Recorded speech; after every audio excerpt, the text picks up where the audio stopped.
Bab 1 Pendahuluan. 1. Menggali etika Jawa. Untuk apa? Kalau dipertanyakan apa yang menjadi ciri khas kebudayaan Jawa, jawabannya barangkali dapat berbunyi bahwa ciri khasnya terletak dalam kemampuan luar biasa kebudayaan Jawa untuk membiarkan diri dibanjiri oleh gelombang-gelombang kebudayaan yang datang dari luar dan dalam. Banjir itu mempertahankan keasliannya. Kebudayaan Jawa justru tidak menemukan diri dan berkembang kekhasannya dalam isolasi, melainkan dalam pencernaan masukan-masukan kultural dari luar. Hinduisme dan Buddhisme dirangkul, tetapi akhirnya dijawakan. Agama Islam masuk ke Pulau Jawa, tetapi kebudayaan Jawa hanya semakin menemukan identitasnya. Kalau sekarang kebudayaan Jawa seakan-akan mau tenggelam dalam serangan ombak modernisasi, maka kita hanya dapat berspekulasi. Apakah akhirnya kejawaan tidak juga akan tetap jaya? Tidak mengherankan kiranya bahwa kebudayaan itu sudah lama menjadi objek penelitian para ahli, baik dari dalam maupun dari luar negeri. Walaupun orang Jawa sendiri barangkali merasa tidak enak dijadikan objek berbagai penelitian. Bagi penulis sendiri, yang sehari-hari sibuk memberi kuliah etika Jawa dengan sendirinya memiliki daya rangsang yang kuat. Adakah benang merah dalam penilaian-penilaian dan norma-norma yang menjadi pedoman hidup orang Jawa? Apa yang mendasari pandangan-pandangan Jawa tentang kewajiban dan tanggung jawab? Mengapa sikap rukun dinilai sebagai positif dan sikap keras kepala sebagai negatif? Apalagi di antara sekian banyak tulisan bermutu tentang masyarakat Jawa, belum ada yang secara khusus menyajikan etikanya. Ada dua alasan lain mengapa suatu penelitian mengenai etika Jawa barangkali bermanfaat. Pertama, seperti di banyak masyarakat zaman sekarang, saya melihat suatu bahaya keterasingan masyarakat Jawa terhadap nilai-nilainya sendiri. Pendidikan formal misalnya, tidak hanya hampir seluruhnya diberikan dalam bahasa yang bukan bahasa ibu, yaitu dalam bahasa Indonesia, melainkan isi dan struktur formalnya seluruhnya dikuasai oleh pemikiran Barat, mulai dari sekolah dasar. Seluruh keranjang permasalahan dunia modern dengan demikian terasing dari penghayatan asli untuk mengintegrasikan kembali alam modern dengan sumber dasar kebudayaan. Pandangan-pandangan asli perlu diangkat ke dalam kesadaran sebagai tantangan. Bahkan, kalau orang Jawa tidak menemukan diri kembali dalam apa yang diajukan sebagai pandangan aslinya, jadi apabila ia menolaknya sebagai salah paham atau interpretasi dangkal, ia tetap akan terangsang untuk bertanya, siapa aku sebenarnya? Dan dengan demikian, ia membenarkan kembali identitasnya. Alasan kedua lebih bersifat teoritis. Etika falsafi masa kini hampir secara eksklusif dikembangkan pada latar belakang penghayatan moral di Eropa dan Amerika Utara. Bukankah perhatian terhadap suatu sistem etika dari alam kebudayaan yang cukup berbeda akan membantu untuk mempersoalkan pengandaian-pengandaian etnosentris implisit dalam etika modern ini? Dua pembatasan. Penelitian ini terbatas dari dua segi. Pertama, penulis bukan seorang antropolog dan tidak berusaha untuk menyaingi mereka. Ia tidak mengadakan penelitian lapangan sendiri. Semua data tentang masyarakat Jawa dan bahkan berbagai interpretasi penting diambil alih dari kepustakaan para antropolog, sosiolog, dan ilmuwan lain yang saya temukan. Sumbangan saya terbatas pada pemilihan data dan interpretasi data itu dari segi etika, serta pada usaha untuk menempatkannya ke dalam suatu kaitan yang dapat dipahami dan yang kemudian dianalisis dengan peralatan etika falsafi dari beberapa segi. Jadi, jangan diharapkan informasi-informasi atau data baru tentang masyarakat Jawa dalam tulisan ini. Pembatasan kedua dalam tulisan ini menyangkut apa yang dimaksud dengan orang Jawa, masyarakat Jawa, dan etika Jawa. Pembatasan ini perlu diperhatikan untuk mencegah berbagai kesimpulan yang tidak tepat. Karena itu, pembatasan kedua ini perlu saya uraikan dengan lebih panjang lebar. 3. Apa itu orang Jawa? Pertama, buku ini tidak mengenai seluruh masyarakat yang bahasa ibunya adalah bahasa Jawa. sebagaimana akan dijelaskan dalam pasal 2. Di antara para pemakai bahasa Jawa dapat dibedakan antara mereka yang secara sadar mau hidup sebagai orang Islam dan mereka di samping orang Kristen dan orang Jawa bukan Islam lain yang walaupun menamakan diri beragama Islam, namun dalam orientasi budaya lebih ditentukan oleh warisan pra-Islam. Kepustakaan antropologi sering bicara tentang orang Jawa santri dan orang Jawa abangan. Walaupun kedua golongan itu merupakan orang Jawa sungguh-sungguh, namun dalam buku ini dibatasi pada orang Jawa dengan orientasi Jawa pra-Islam. Dengan ini, tidak mau dikatakan bahwa orang Jawa Islam tidak menunjukkan banyak dari ciri-ciri yang akan disebut sebagai khas Jawa. Melainkan dalam mencari ciri-ciri Jawa itu kami hanya mempergunakan bahan-bahan tentang orang Jawa dengan orientasi dasar pra-Islam. Namun, kesulitan terbesar dalam penentuan orang Jawa bersifat metodologis. Apakah ada si orang Jawa itu? Lain dari 20 tahun lamanya, saya hidup di Jawa dan bersama orang asli Jawa, namun mereka berbeda satu sama lain. Semua mempunyai individualitasnya yang kuat. Tidak ada yang khas tipe Jawa.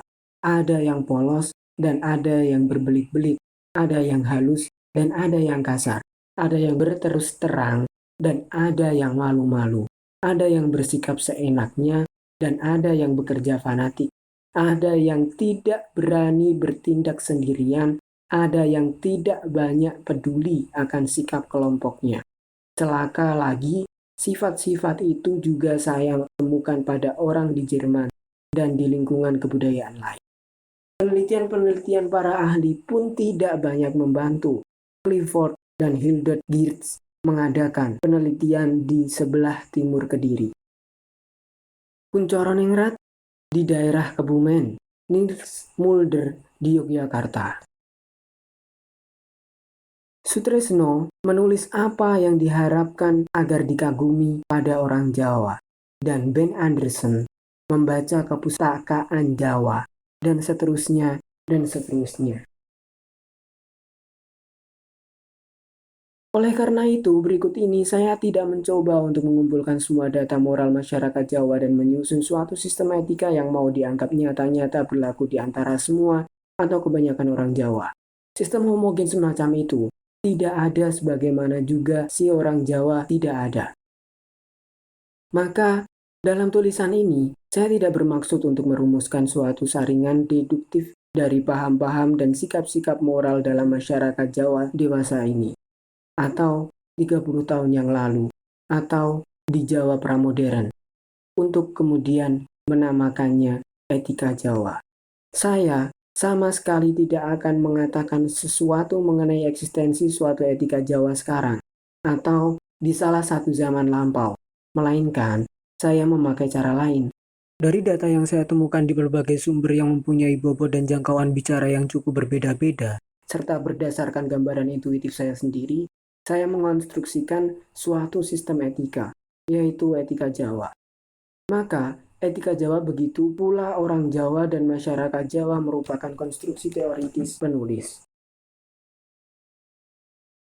Metode konstruksi teoritis mempunyai keuntungan bahwa penulis dibebaskan dari tekanan untuk harus membuktikan bahwa etika itu memang ada atau pernah ada, di mana pernah dapat diketemukan dan sebagainya.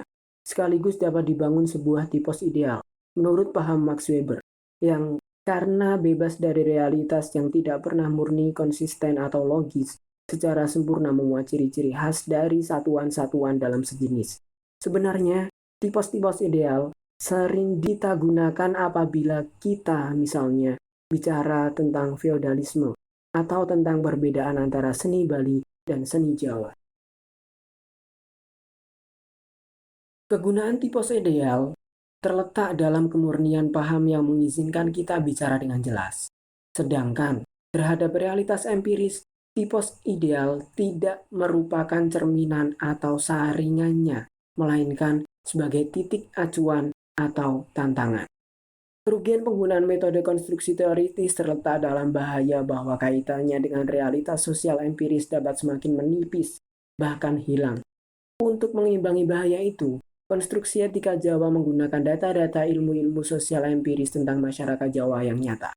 Namun, hal itu tidak mengubah kenyataan bahwa bagaimanapun juga etika Jawa, orang Jawa, dan masyarakat Jawa dalam buku ini tidak langsung menunjuk pada masyarakat Jawa yang nyata-nyata ada atau pernah ada, atau untuk sebagian ada. Maka kecuali dalam bab 2, istilah-istilah orang Jawa, masyarakat Jawa, etika Jawa, dan lain sebagainya selalu harus dibaca seakan-akan ditulis dalam tanda kutip. Walaupun saya biasanya tidak akan menulis tanda kutip itu. Sedangkan hubungan dengan masyarakat Jawa yang nyata dapat digambarkan sebagai berikut. Untuk memahami cara bersikap seseorang, maka di samping individualitasnya dan ciri-ciri khusus keluarga yang selalu perlu diperhatikan, kita dapat mempergunakan berbagai kasa acuan atau jaringan kategori sosial. Kasa atau kerangka acuan semacam itu misalnya, kasa acuan kelas sosial atau khas pegawai, kasa acuan daerah atau khas Banyumasan, kasa acuan kultural atau khas orang intelektual modern, kasa acuan jenis kelamin atau khas laki-laki dalam tanda petik, dan banyak kasa acuan lain atau khas nasionalis Indonesia, khas santri Jawa Timur. Semua kasa acuan ini membantu untuk memahami suatu dari pola seseorang itu bersikap, namun tak satu pun juga mencukupi untuk sepenuhnya memahami kepribadian moralnya. Manusia biasanya tidak mengambil sikap-sikap yang tipikal bagi salah satu dari kasa-kasa acuan itu. Dan mana dari kasa-kasa acuan itu yang lebih relevan bagi pemahaman pola sikap seorang tidak dapat dipastikan a priori. Manusia biasanya tidak mengambil sikap-sikap yang tipikal bagi salah satu dari kasa-kasa acuan itu. Dan mana dari kasa-kasa acuan itu yang lebih relevan bagi pemahaman pola sikap seseorang tidak dapat dipastikan a priori. Kepribadian moral seseorang merupakan hasil pencampur adukan semua unsur itu dalam proporsi yang berbeda-beda. Itu pun dalam kerangka kepribadian individual dan unik orang itu. Begitu etika Jawa bukanlah cerminan dari ciri-ciri moral masyarakat Jawa yang nyata, melainkan diharapkan merupakan salah satu kasa acuan untuk memahami masyarakat Jawa itu. Dalam ukuran apa etika masyarakat Jawa yang nyata dan kepribadian moral orang-orang Jawa betul-betul ditentukan oleh etika Jawa ini? Tidak termasuk jangkauan buku ini. Mengingat masyarakat Jawa sedang mengalami perubahan-perubahan yang mendalam, maka kemungkinannya adalah besar bahwa kasa-kasa acuan lain malah lebih relevan untuk memahami masyarakat Jawa sekarang. Namun sebaliknya, hal itu tidak membatalkan bahwa etika Jawa ini merupakan bantuan untuk memahami salah satu setelan sikap dan nilai yang merupakan titik acuan moral bagi masyarakat Jawa. Walaupun di sini tidak dapat dipastikan sejauh mana setelan ini secara nyata masih menentukan pola kelakuan masyarakat. 4. Apa itu etika? Sesudah dijelaskan apa yang dimaksud dengan orang Jawa, maka perlu sekedar dijelaskan apa yang dimaksud dengan etika dan bagaimana metode analisis kami. Kata etika dalam arti yang sebenarnya berarti filsafat mengenai bidang moral. Jadi etika merupakan ilmu atau refleksi sistematik mengenai pendapat-pendapat, norma-norma, dan istilah-istilah moral. Namun, dalam buku ini, kata etika saya pergunakan dalam arti yang lebih luas, yaitu sebagai keseluruhan norma dan penilaian yang dipergunakan oleh masyarakat yang bersangkutan untuk mengetahui bagaimana manusia seharusnya menjalankan kehidupannya. Jadi, di mana mereka menemukan jawaban atas pertanyaan bagaimana saya harus membawa diri, sikap-sikap dan tindakan-tindakan mana yang harus saya kembangkan agar hidup saya sebagai manusia berhasil. Kami, dengan sengaja, tidak menentukan dengan lebih tepat apa yang dimaksud dengan berhasil. Kenikmatan sebanyak-banyaknya, pengakuan oleh masyarakat, pemenuhan kehendak Tuhan, kebahagiaan, kesesuaian dengan tuntutan-tuntutan kewajiban mutlak, dan sebagainya, atau apa saja. Maka, kepustakaan mengenai masyarakat Jawa saya teliti untuk mencari fakta-fakta moral. Dalam fakta moral, termasuk semua data semua masyarakat yang memuat jawaban atas pertanyaan tentang bagaimana hidup manusia dapat berhasil. Fakta-fakta yang menyajikan petunjuk-petunjuk paling dasariah kepada individu atau kelompok-kelompok mengenai bagaimana mereka hendaknya mewujudkan kehidupan mereka. Dalam data-data itu, saya berusaha untuk mencari rasionalitasnya untuk menemukan sebuah struktur.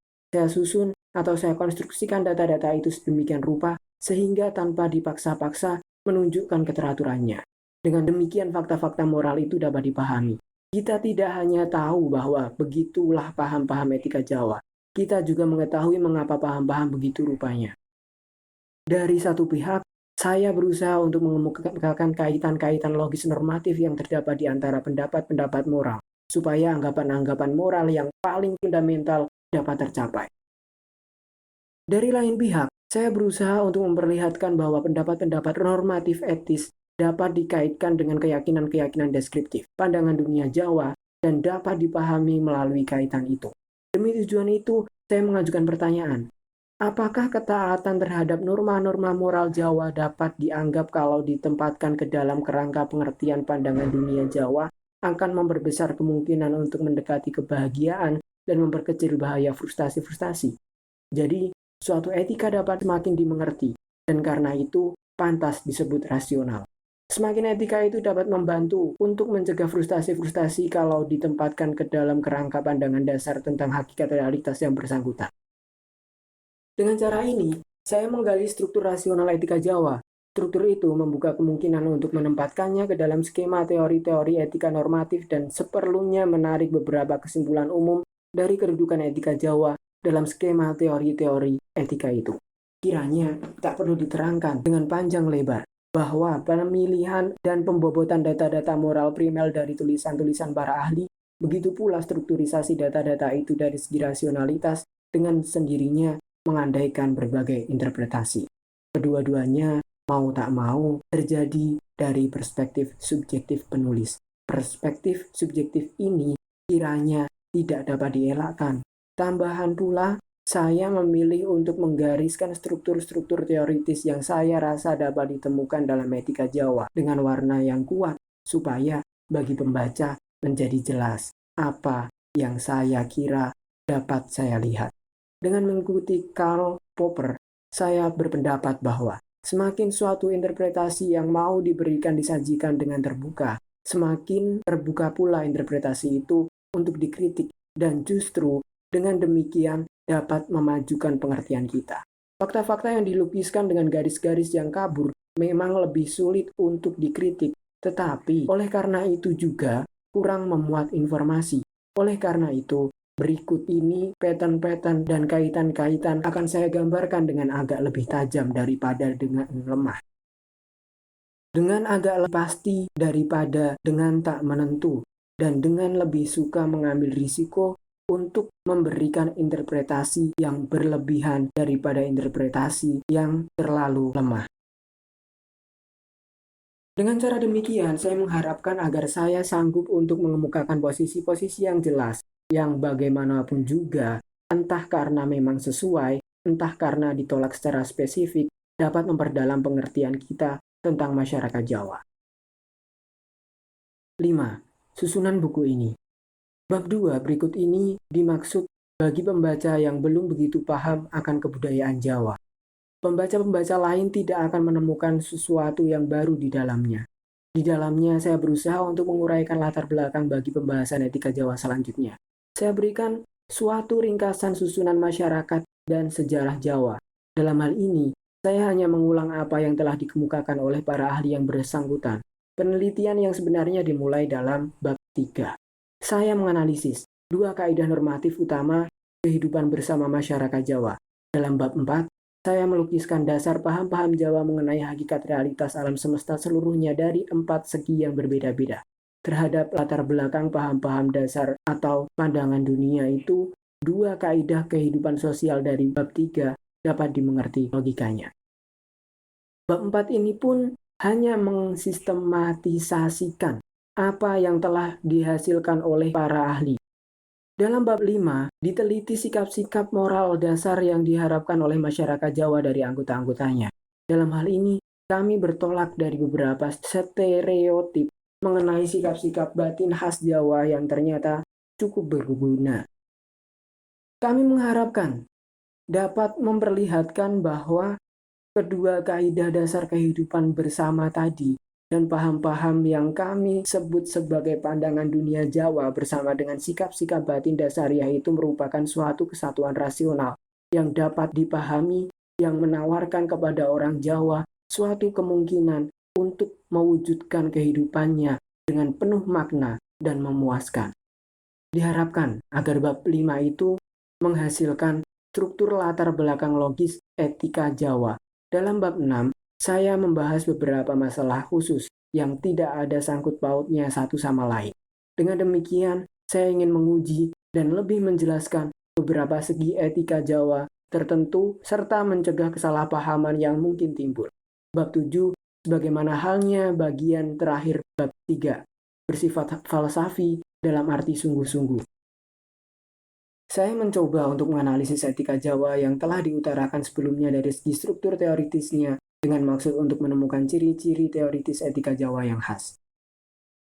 Dalam bab penutup, saya sekedar menyinggung dua pertanyaan yang termasuk problematika etika falsafi. Melihat pada etika Jawa, kesimpulan apa yang dapat ditarik terhadap persoalan relativisme etis dan mengenai pendapat yang terutama dikemukakan oleh Jürgen Habermas bahwa semua masyarakat harus melalui tahap-tahap perkembangan kesadaran moral yang sama, artinya invarian terhadap kebudayaan.